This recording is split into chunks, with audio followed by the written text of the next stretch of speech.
आज के वीडियो के अंदर आप लोगों को बताया जाएगा कि किस प्रकार श्री राम ने समुद्र के ऊपर सेतु बनाया। तो दोस्तों इस वीडियो को पूरा जरूर देखिए, साथ ही अगर चैनल पर नहीं हो तो चैनल को सब्सक्राइब जरूर करें। चलिए शुरू करते हैं।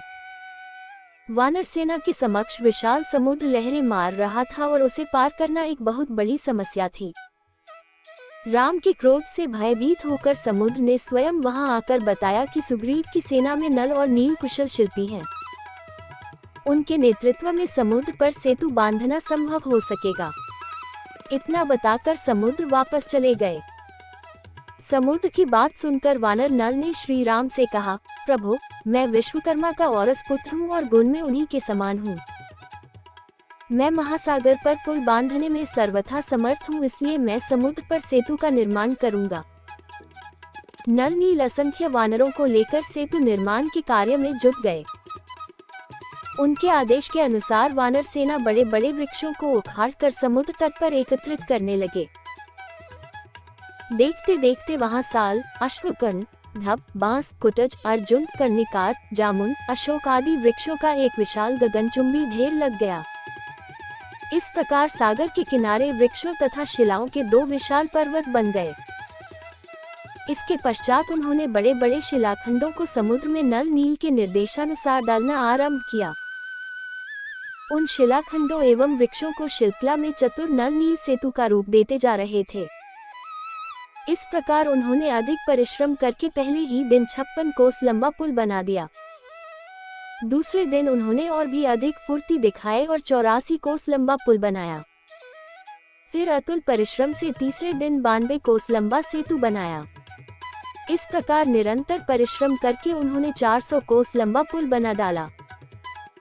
अब नल नील के प्रयत्नों से 40 कोस चौड़ा और 400 कोस लंबा मजबूत पुल बनकर तैयार हो गया। समुद्र पर सेतु बन जाने के पश्चात श्री रामचंद्र जी ने हनुमान की पीठ पर और लक्ष्मण ने अंगद की पीठ पर बैठकर सेतु पर होते हुए विशाल सागर पार किया। उनके पीछे पीछे संपूर्ण वानर सेना भी सुग्रीव के नेतृत्व में समुद्र को पार कर लंका में पहुंच गई। इस सेना के लंका में पहुंचते ही राक्षसों में भयानक हलचल मच गई। वे लंका दहन की घटना को स्मरण कर भयभीत होने लगे। उधर रावण ने शुक और सारन नामक मंत्रियों को बुलाकर उनसे कहा, हे चतुर मंत्रियों, अब राम ने वानरों की सहायता से अगाध समुद्र पर सेतु बांधकर उसे पार कर लिया है और वह लंका के द्वार पर आ पहुंचा है। तुम दोनों वानरों का वेश बनाकर राम की सेना में प्रवेश करो और यह पता लगाओ कि शत्रु सेना में कुल कितने वानर हैं, उनके पास अस्त्र शस्त्र कितने और किस प्रकार के हैं तथा मुख्य मुख्य वानर नायकों के नाम क्या हैं। रावण की आज्ञा पाकर दोनों कूटनीतिज्ञ मायावी राक्षस वानरों का वेश बनाकर वानरों सेना में घुस गए, परंतु वे विभीषण की तीक्ष्ण दृष्टि से बच न सके। विभीषण ने उन दोनों को पकड़कर राम के सम्मुख करते हुए कहा, हे राघव, ये दोनों गुप्तचर रावण के मंत्री शुक और सारन हैं जो हमारे कटक में गुप्तचरी करते पकड़े गए हैं। राम के सामने जाकर दोनों राक्षस थर थर कांपते हुए बोले, हे राजन, हम राक्षस राज रावण के सेवक हैं। उन्हीं की आज्ञा से आपके बल का पता लगाने के लिए आए थे। हम उनकी आज्ञा के दास हैं, इसलिए उनका आदेश पालन करने के लिए विवश हैं। राजा भक्ति के कारण हमें ऐसा करना पड़ा है, इसमें हमारा कोई दोष नहीं है। उनके ये निश्चल वचन सुनकर रामचंद्र बोले, हे मंत्रियों, हम तुम्हारे सत्य भाषण से बहुत प्रसन्न हैं। तुमने यदि हमारी शक्ति देख ली है तो जाओ, यदि अभी कुछ और देखना शेष हो तो भली भांति देख लो।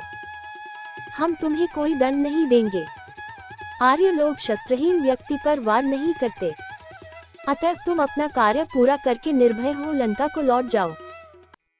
तुम साधारण गुप्तचर नहीं, रावण के मंत्री हो, इसलिए उससे कहना, जिस बल के भरोसे पर तुमने मेरी सीता का हरण किया है, उस बल का परिचय अपने भाइयों, पुत्रों तथा सेना के साथ हमें रणभूमि में देना। कल सूर्योदय होते ही अंधकार की भांति तुम्हारी सेना का विनाश भी आरंभ हो जाएगा। श्री रामचंद्र जी के वचनों से भयरहित हो उनका जय जयकार करते हुए शुक तथा सारन लंका में पहुंचे और रावण के सम्मुख उपस्थित होकर बोले, हे स्वामिन, हमारे वानर सेना में प्रवेश करते ही विभीषण ने हमें पहचान कर राम के सम्मुख उपस्थित कर दिया, परंतु राम ने हमें निःशस्त्र दूत समझकर छोड़ दिया। अब रही वानरों के बल की बात, उसका पता लगाना संभव नहीं है, क्योंकि उनमें प्रत्येक के मन में आपके विरुद्ध क्रोध तथा घृणा की ज्वाला धधक रही है। उनसे बात करना ही संभव नहीं है, किसी बात का पता लगाना तो बहुत कठिन है। राम ने कहलवाया है कि सूर्योदय होते ही वह राक्षस सेना का विनाश आरंभ कर देगा। अब आप जैसा उचित समझे वैसा करें। दोनों मंत्रियों के ये वचन सुनकर रावण क्रोध से उबलते हुए बोला, चाहे कुछ भी हो जाए, मैं किसी भी दशा में सीता को वापस नहीं करूंगा। मुझे विश्वास है, राम अपनी सेना सहित युद्ध भूमि में मेरे हाथों से अवश्य मारा जाएगा। मंत्रियों के उत्तर से संतुष्ट न होकर रावण ने कुछ अन्य गुप्तचरों को छद्म वेश में वानर सेना में भेजा। उन्होंने बड़ी चतुराई से संपूर्ण जानकारी प्राप्त करके रावण को बतलाया कि राम ने अपना सैनिक शिविर सुवेल पर्वत पर लगाया है। उनमें जाम्बवंत नामक वृक्ष सबसे दुर्धर्ष एवं तेजस्वी है।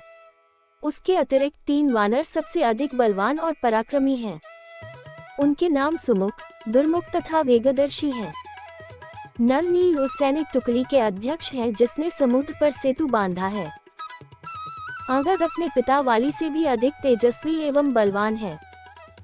उसके अतिरिक्त सहस्त्रों अद्भुत शक्ति संपन्न पराक्रमी वानर हैं। राम और लक्ष्मण तो जनस्थान को नष्ट करके अपने बल का परिचय आपको दे ही चुके हैं। जैसे कि आप लोगों को इस वीडियो के अंदर बताया गया कि किस प्रकार से श्री राम ने समुद्र के ऊपर सेतु बनाया। तो दोस्तों, अगर आप लोगों को वीडियो पसंद आया तो हमारे चैनल को सब्सक्राइब जरूर करें, साथ ही वीडियो को लाइक और शेयर जरूर करें।